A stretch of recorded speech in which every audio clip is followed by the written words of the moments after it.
Darin.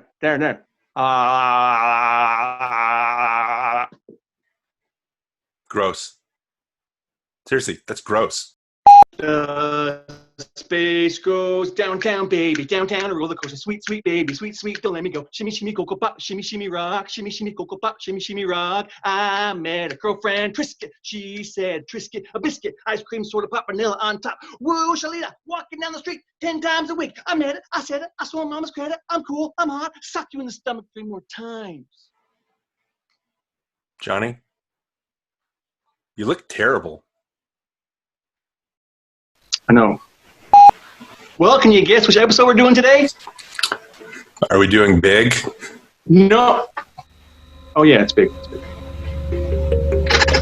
Okay.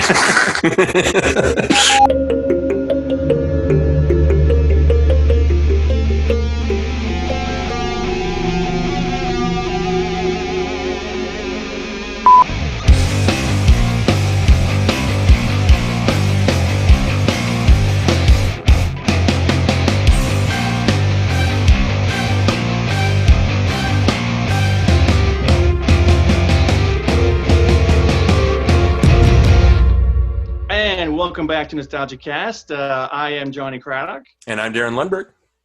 And today is a very special episode because we're going to do something a little different today. We're going to be taking a movie and we're going to be kind of condensing our format to make it a little bit of a nostalgia bite or a little mini cast, whatever you want to call it. And we decided to go ahead and do, I decided to go ahead and do a movie, which is very well known, very popular movie. Big, directed by Penny Marshall, starring Tom Hanks, Elizabeth Perkins, and, you know, John Hurd, Jared Rushton. A lot of great performances in this movie, but I chose it because it kind of follows, you know, our whole theme of our cast is that we want to find movies that meant something to us when we were kids and then watch them again as adults and see how they hold up. And I watched this movie a lot when I was a kid. And it was a big part of my life, no pun intended. Right. But anyway, I'm excited. I'm excited for this conversation because we're going to be able to have some pretty good topics thrown out there. So this is going to be good. Well, we wanted to keep it short and kind of get some other, instead of doing the format of, you know, trying to figure out if it's a good movie or not, we wanted to do some shorter ones where we know it's good or we know it's bad. And we just kind of want to talk about it a little bit. And so with Big, again, it is a movie that I think I saw it in the theater. I can't remember specifically. I just know that it's been a part. When it came out, I know it's been a part of my, and we'll talk about it. You watch some movies that there are scenes. I think we talked about it during the Flash Gordon episode with Star Wars. That Star Wars ends, and you think to yourself, "This is a movie I'm going to be watching for the rest of my life." It's not just it's going to roll off. And there are scenes in Big that I remember watching them, going, "Uh-oh, this is a movie that's going to last. It's going to stand the test of time." I can already tell. There are some automatically classic scenes in the movie that are. You know, they stand out and they still stand out today. And so again, it's just kind of a fun, dive into these movies that we know we like, and we want to talk about why we like them and why they still hold up today. Yeah. Yeah. You saw it in the theater. I did not, but I do remember I saw it when I was about 12 or 13. And I know that because when I first saw it and they mentioned that Josh was 13, I was like, hey, I'm 13. You know what I mean? So I kind of related to that right away. Like he's going through what I would go through. It had to happen to me. You know what I mean? So that was why it made a big impression on me initially. It's because I was 13 when I first saw it, or 12, somewhere around there.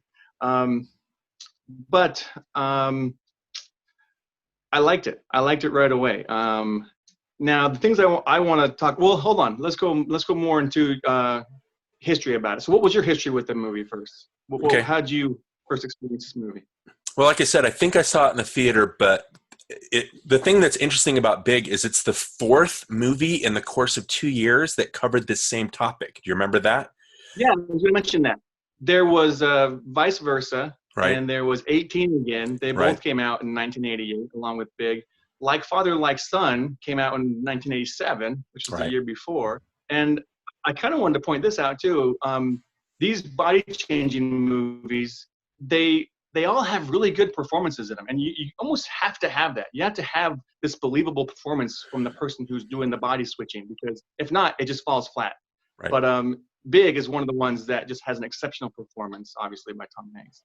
Right. And that's something we want to talk about. I think with the other three movies, I know that Like Father, Like Son depends on your like for Dudley Moore. Kirk Cameron's kind of a non-entity in that movie, and Dudley Moore's kind of he's an acquired taste. And I don't, but what was that movie? They had an Indian like potion that they took, and it was in like Tabasco sauce or something like that he put in his Bloody Mary.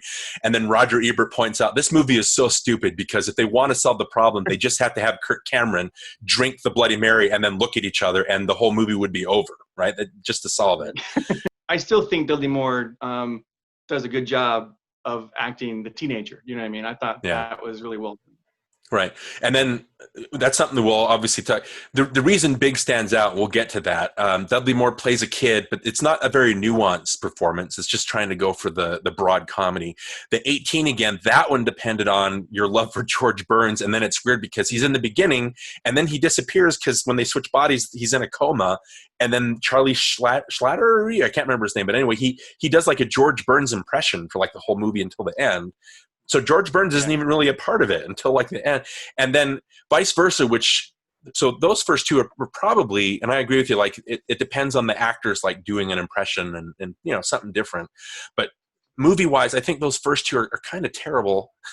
And vice versa, which is not, vice versa is still shot like a TV movie, and it's very, there's nothing artistic about it at all, but it's kind of infectious. And then, you know, Judge Reinhold and Fred Savage, they're great, but it's not, wouldn't call the performances nuanced. Judge Reinhold basically sends the whole movie like, you know, being a cartoon character. Everybody in vice versa is a cartoon character, which is fine because, like I said, it's an infectious feel. But with Big hit different for me because it's more nuanced and it's actually making a bigger point about childhood versus adulthood and all the things that kind of smash up together when they're trying to deal with that. And the direction, we'll talk about Penny Marshall too, and just the way that she's able to capture a lot of the magic.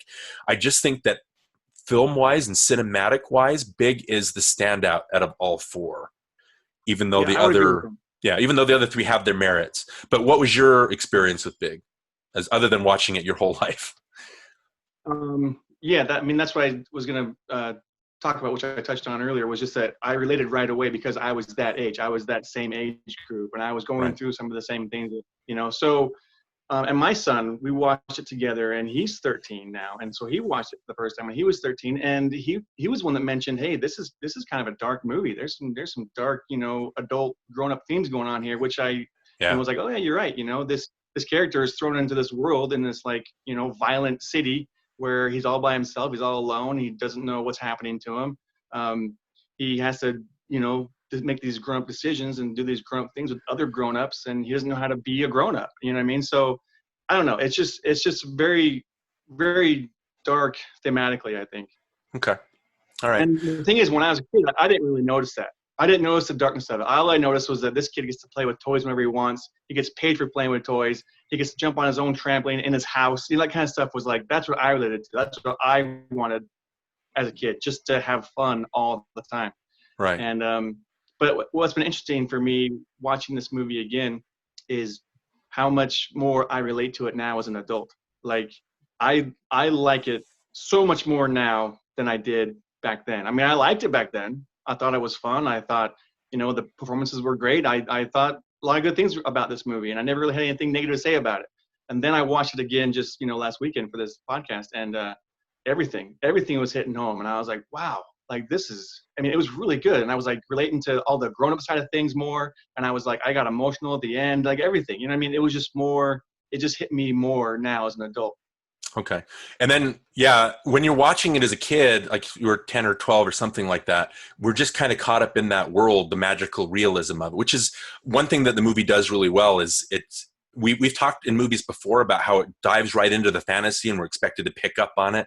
And the deal with movies like Field of Dreams or Big is that they establish a normal world first, and then it's the characters dealing with the odd goings on. And that helps us kind of jive with the movie a little bit better. But like I was saying, when we're watching it as a kid, we see the fun stuff. We don't like watching it now. There's a theme of a 13-year-old kid having sex with a 35-year-old woman. Like that's definitely part of it. And when you look at the backstory of it, they tried to go with Tom Hanks, but they had some kind of issues with him, and they didn't know. And they had these other 3 movies that they knew were coming out, and so they wanted to maybe rush it and not have Tom Hanks, or wait and have Tom Hanks. And with Tom Hanks, I think it plays different. It plays more wholesome. It plays easier on the senses. So even though we get that that's going on this time, like they wanted to have Robert De Niro when Tom Hanks was trying to back out, was thinking about backing out. And I think personally, I know De Niro, we didn't really get that he was a comedic actor until Midnight Run. And then it was like, whoa, what is this? Like the guy from The Godfather and Taxi Driver can be funny. And so I know he could have been funny, but with watching Tom Hanks, there is that wholesomeness. If they'd had Robert De Niro in this part, I think it would have been easier to pick up on the skeeviness of it, or the dirtiness of the story. Does that make sense? Yeah, that makes a lot of sense. But I was going to say too, I think this is Tom Hanks like at his best. Like movies like this, movies like Splash, like The Burbs or The Money Pit. I think that is Tom Hanks at his best. I don't really care so much about the Da Vinci Codes or whatever else. When he tries to be serious and tries to do those serious movies, he loses me completely. But when he does these like molds, he just kind of like jump into and dive into and just kind of really embody that character. That's when he reels me in. I kind of made the same point with Tom Cruise. Tom Cruise is a great actor, but I am tired of the action star Tom Cruise. You know what I mean? Yeah. And I'm tired of the serious, trying to be, whatever, the serious actor that Tom Hanks wants to be. Go back to being the comedic Tom Hanks that we all love. You know what I mean? I know you can be serious, but the ones that I want to watch are the ones where he's still doing a good performance. It's not that he's not doing a good job. He's got this comic timing that other actors don't have. Right. And that's what stands out, I think, is that comedic timing that he's got. Right. Well, obviously, Tom Hanks, if we're going to talk topics, Tom Hanks is the big draw of it. I think before, this was the movie where you realized Tom Hanks could be more than, he was in Bachelor Party and Splash, which he's charming in those. He's a good lead, but we didn't realize he could be this nuanced and this layered in his performance. And their backstory is that he studied David Moscow's body movements, and which he did later for Forrest Gump. And Michael Connor Humphreys, I think, played young Forrest. He did that same thing where he studied him and then incorporated that into his performance. But when you watch Big, he's not just, there's layers, and there's, he's a much deeper performance. And when you watch, you're like, holy crap, this guy, he has a lot more in him than we originally thought. And just the way that when I watched it more recently, just seeing him go on that journey from being like kid-like and afraid and crying and then growing into the adult and being the adult, even though he's still a 13-year-old, and having that knowledge and that experience, there's a journey that he goes through. And it's just amazing watching his performance in it, which again, I don't want to denigrate Splash, because I think he's a lot of fun in that, but he's just like a 1-level or a 2-level performance. This is a multi-layered performance that just, I don't know, he is the big draw of the movie, and just that's when he kind of clicked. And then, like you were saying, he does the dramatic stuff, but he would do League of Their Own for Penny Marshall later, a very great comedic performance. Toy Stories, things like that. The thing that we all like about Tom Hanks is basically he can do anything. But I agree with you. It is more fun watching him do, the charming Tom Hanks instead of the trying to win an Oscar kind of Tom Hanks. I kind of agree with that. Did you have anything else to add about? Go ahead. Well, you mentioned Penny Marshall, like those 2 movies. Those are really the only 2 movies that I like that she's done. Like I just could care less whatever else she's done. Like I just can't. I don't know. But League of Their Own is a good one, and Big is obviously a good one. Right. Well, she had Awakenings, and that was a big one. But I agree with you, like Renaissance Man and The Preacher's Wife, kind of these Teflon movies that didn't really stick. There is something special about, and even Awakenings. It has the De Niro and performance and Robin Williams in it. That's a little higher than Renaissance Man, but there is. And talking about Penny Marshall, this movie, like they were nervous. Like it was her second movie after Jumping Jack Flash, and they didn't know like the movie was going to work. Nobody thought it was going to be big, especially, nobody thought it was going to be successful coming after these other 3 movies. But this is the first movie directed by a woman to make over $100 million at the box office. So there is something special that audiences picked up on from it. And it's not, it's not just the Tom Hanks show. Penny Marshall, we've talked about this before. When you do comedy, you have to be able to stand back and watch these actors do their thing and be able to capture their body movements. Like Jim Carrey, like in like Batman Forever or something like that. You want to be able to have the camera like pull back and see him move. Like that's part of the draw. And it is, and then with Dirty Rotten Scoundrels, we talked about Steve Martin doing that, trying to remember Lawrence, just, trying to remember his name in the jail cell, and Frank Oz, telling the actor, okay, cut him off and have him stop, because there is a point where you have to be a good director instead of just letting your actors do whatever you want. And I think that she allows her actors to have that inner life. And then you speaking of darkness, maybe with some more stuff we can talk about here, but there are 3 different movies going on here besides the Tom Hanks. The Tom Hanks stuff, let me ask you a question. We talked about the skeeviness of it. I think there was a story that they originally wanted Deborah Winger to play the Susan part. And I think the story goes that she went to Penny Marshall and said, what if we did a gender switch, and instead of a boy, it's a girl that goes through this? And Penny Marshall said, no, we don't want to do that. That would be gross. Which, if you think about it, a woman, a 13-year-old sleeping with a 35-year-old man, would that have played differently than a 13-year-old boy sleeping with a 35-year-old woman? Yeah, probably. you know what I mean? At first you're like, well, Penny Marshall, you should let women do whatever let them like, do what they need to do and let them like assert themselves. But in today's day and age, I think that would have had a much worse, like a backlash from that, because that would have come across as, wait a minute. Instead of it being Tom Hanks being all boyish and you kind of you're in love with them and stuff like that.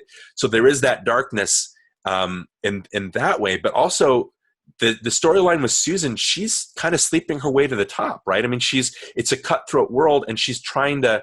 There's the part at the party where McMullen, is that his name? What's the boss's name? McMillan. Yeah, and she's talking about business, and he kind of cuts her off to say, it's a party, and in a way, even though he wants her to relax, in a way, if you look at it from a Penny Marshall feminist point of view, that's basically the man telling the woman to be quiet and mind your place. And so there's that movie that's going on. And there's also with Tom Hanks's mom, with Josh's mom, Mercedes Ruehl's part, Roger Ebert's big drawback with this movie was they don't concentrate on the mom part enough. There's a whole drama stuff and trauma going on with her losing her son. Yeah, right. I mean, that's another big dark part of the movie. Like, she almost puts a knife into her own son, not knowing it. You know what I mean? Yeah. And that can be kind of scary. You know what I mean? That's another thing he has to deal with. That his mom doesn't want around, and but he needs to go to somebody because he's confused. And he goes to his mom, where you think you would go when you're a kid, and your mom pulls a knife on you. You know what I mean? So because you show your mom the underwear that your son wears. You're wearing his underwear. That's really disturbing. But I just thought it was interesting, like being a female director and having those side stories going on, even though the focus of the movie is on the boy stuff, the Tom Hanks stuff, there are some kind of feminist ideas going on the side. And that, like we talked about with It's a Wonderful Life, there is some darkness going on where you could take a different perspective and watch this movie from a different perspective, and it'll take on a whole new meaning. And I just think that makes it more interesting instead of, one note. But yeah, I mean, what else did you want to say about Penny Marshall? I kind of cut you off back there. Oh, I was done. I don't want to talk more about this. And I'm not a big fan of hers, so we can move on. but you do agree that there is a magic here that she's able to capture that's very good direction, and you can tell. Yes, right. But I mean, I wouldn't agree that she's the only person that could do that. Yeah. You know what I mean? However, also, I want to pull out real quick that or point out that Elizabeth Perkins, her performance is also very nuanced. I think her character arc is really fun to watch because, like I say, she starts off in this kind of like, dog eat dog business world, and she kind of ends up kind of seeing the lighter side of things, and it's kind of fun. You get to see her kind of like become more childlike, and Tom Cruise become a little bit more of an adult. You know what I mean? As the movie goes on, so it's kind of fun to watch those two character arcs kind of like cross paths. Right. And so we talked about Tom Hanks. We talked about Penny Marshall. The other point I wanted to bring up is iconic moments. Like we talked about before, how you watch a movie and you think, uh-oh, this scene, this is something I'm going to be coming back to for the rest of time.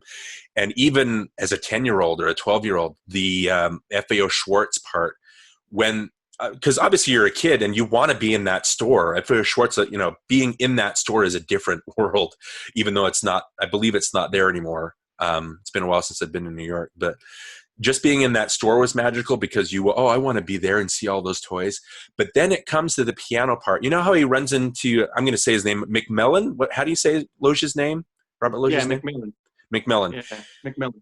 He runs into him and he's playing, laser tag and, you work for me, don't you? And he's, Josh is embarrassed. Then they walk around a little bit and McMillan is impressed by, his knowledge of toys. And then they come to that piano thing. And like you talked about with Elizabeth Perkins, the thing that's really charming that I noticed this time about the movie is Josh is playing on the piano and he's doing it for a while. And McMullen kind of pushes back. He says, well, let's go look at something. But Josh keeps playing on the piano and eventually gets McMullen to play on the piano with him, because you can tell, I think Loja did an interview where he said, this is a guy that he grew up, like he's in the store. He wants to be in touch with the kids, but he's become an executive. Like he's in a different level now and he's trying to revisit that. And Josh is able to help him reconnect. And when they're just, you can see, the story is that Hanks and Loja, they wanted to do that themselves to make it more believable, and they worked hard at it. And even though it's not perfect and they make mistakes, that helps the scene. It sells the scene even more. Yeah, I agree. I totally agree with that. And I remember even as a kid watching that scene going, there is something going on during the scene that's magic. There is something happening. And then with Susan's character later, it's the same thing when they're jumping on the trampoline. She fights it. She doesn't want to jump, and he eventually gets her to, and she reverts in a way to comes down at his level, but also raises him up. And then, when they go on their first date or whatever, and they sit, there's that scene where they sit down and they're just kind of silent. And then she goes, do you want to go? And oh yeah. And they get up. And then later after they've, done the deed, so to speak, and he's grown up and McMillan has that plan for that new project line. And she's trying to convince Josh to do it. And she says, come on, it'll be neat. And she's able to talk to him in a way that they connect. And it's just so charming watching it. And like you said, the ending, we talked about Flash Gordon not having a rush of feeling like Star Wars had. At the end of these two had a connection, and that it can't, they're in the car and they go to kiss and she kisses him on the forehead and he gives a look like he nods like he understands.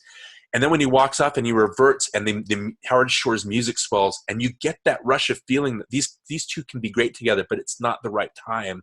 And you don't want the movie to end. You want it to keep going so you can see. And it's just heartbreaking when the movie ends. And that's the kind of high you want to go out on when you watch a movie, don't you think? Yeah, I think that's a good ending. But I do, I did hear about an alternate ending that they wanted to do where Susan actually does go back and she ends up in the school classroom walking in as a new student, with her pigtails and everything. Did they shoot that? I don't know if they shot it, but there was talk about actually doing that, or maybe it was in the original script. Maybe, I don't know. Okay. But I heard about that, and I thought that'd be interesting to see her walk in. It'd be more of a little bow on top of the movie, at the end. But like I said, I agree with you that this ending is a better ending. However, I thought it would have been kind of interesting to see what they would have done had it been shot and filmed and an alternate ending on the DVD or something like that. Right. Okay. I know there's some extended scenes, there's other scenes that are in the movie, because I told you I watched it twice, and when I first watched it, I watched not knowing I was watching the extended version, that I was seeing all the deleted scenes I hadn't seen before, and so it was kind of throwing me off. I was like, wait, what's going on here? I don't remember the scene. I don't remember, like Jared Rushton's character Billy, like his mom, he was making dinner for his family, and I was like, what's this? Like I never saw this. But they shot that because they wanted to show that, hey, he can get away from his family whenever he needs, because they neglect him. They don't really care that he's there, even though he does everything.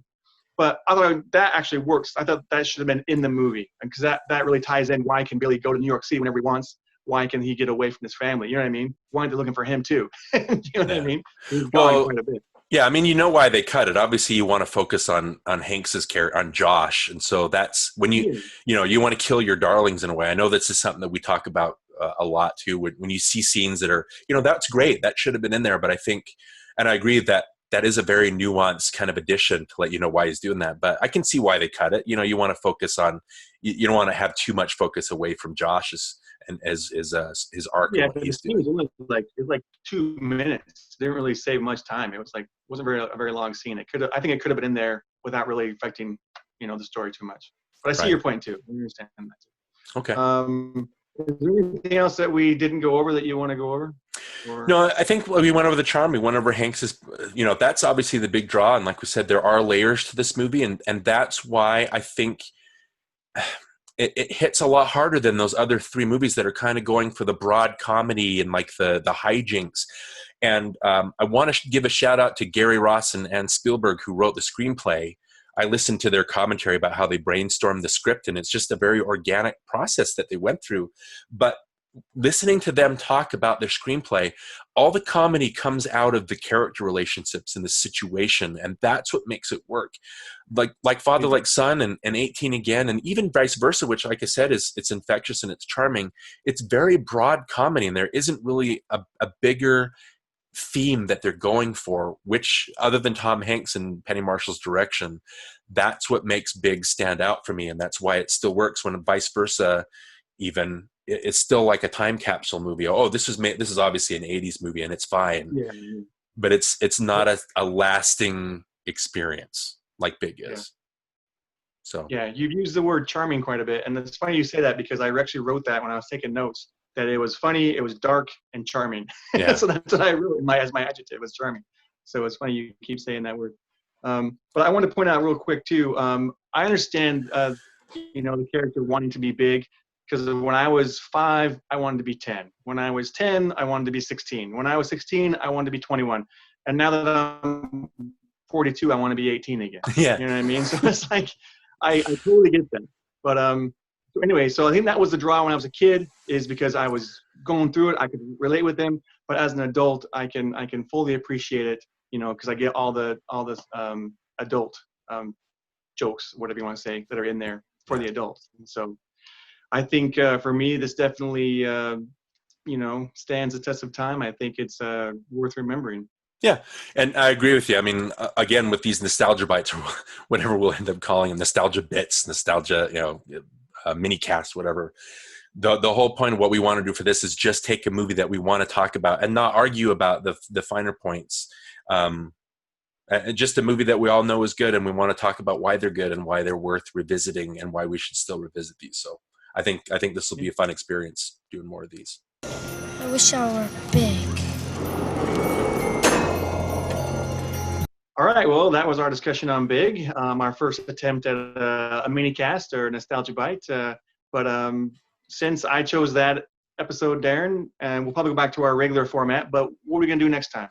Okay, well, I think I might have mentioned this during our Dirty Rotten Scoundrels episode. That was your choice, right? Dirty Rotten Scoundrels, when we did that episode? Yeah. And I cut it out because when we released it as a bonus track, we hadn't had anything else recorded, so it wouldn't have made sense to mention this as our next movie. But I did mention how Steve Martin was a big draw for me, and I kind of wanted to do Three Amigos.